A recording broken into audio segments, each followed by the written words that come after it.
Najlepše vas pozdravljam. Tudi mene so predstavili danes bolj kot krščanskega socialista, s tem sem bil bolj znan v politiki, čeprav predsedujem stranki z imenom Nova socialdemokracija. Pravzaprav sem že od svojih začetkov se čutil po duši kot socialdemokrat, ko so leta 1989 s Tomšičem in Gorazdan Drvenškom ustanovili iniciativni odbor Socialdemokratske zveze Slovenije, kasneje Pučnikove stranke in kasnejše stranke, ki je prevzel Janez Janša.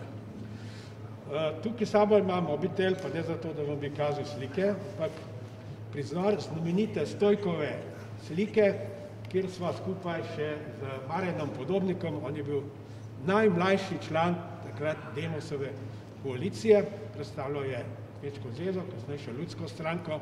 Tam smo bili tudi zeleni socialdemokrati.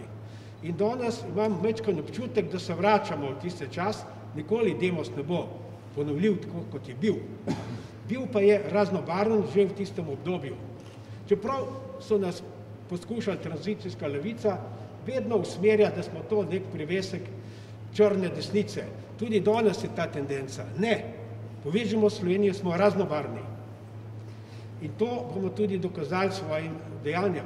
Ta raznobarnost je pa nasprotje temu, kar se je pravzaprav v teh 30 let zgodilo. Slovenija se je namesto iz pluralizma razvila v dvostrankarski sistem. In eden od ciljev te naše koalicije bo tudi reforma volilnega sistema. Večkrat sem se vprašal, zakaj so razprave v državnem svetu bolj kvalitetne kot v državnem zboru. Zato, ker je tam pozitivna selekcija, v državnem zboru imamo pa negativno kadrovsko selekcijo, ki je posledica tega strankokratskega volilnega sistema, ki je pravzaprav tudi v nasprotju z izhodiščem ustave. Še to bom podaril. Smo koalicija, ki imamo vrednote in imamo ideje. Danes je moderno, da se govori, nimamo nobenih ideologije, nimamo nič, smo čisti pragmatizem. Ne, vrednote so nas v zgodovini Slovence pravzaprav držale gor, da smo sploh obstali. Bili smo tudi pod tujim gospodstvom.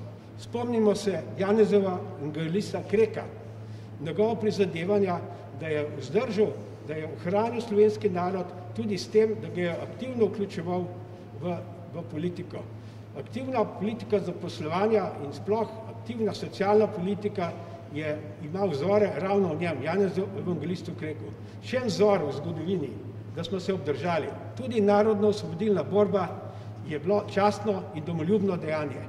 Obramba proti okupatorju je bila legitimno dejanje, zato smatramo, da to se ne sme zanikati in nikoli očrniti.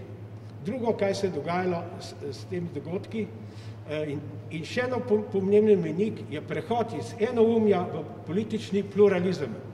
In vendar moramo to dejansko tudi uresničiti s tem, da bomo zgradili nov volilni sistem, ki bo omogočil, da bomo lahko vsi vplivali tako na določene kandidatov kot njihovo izvolitev. Mislim, da se bo že zadost, postavil sem nekaj temeljnih ciljev in upam, da jih bomo skupaj tudi uresničili.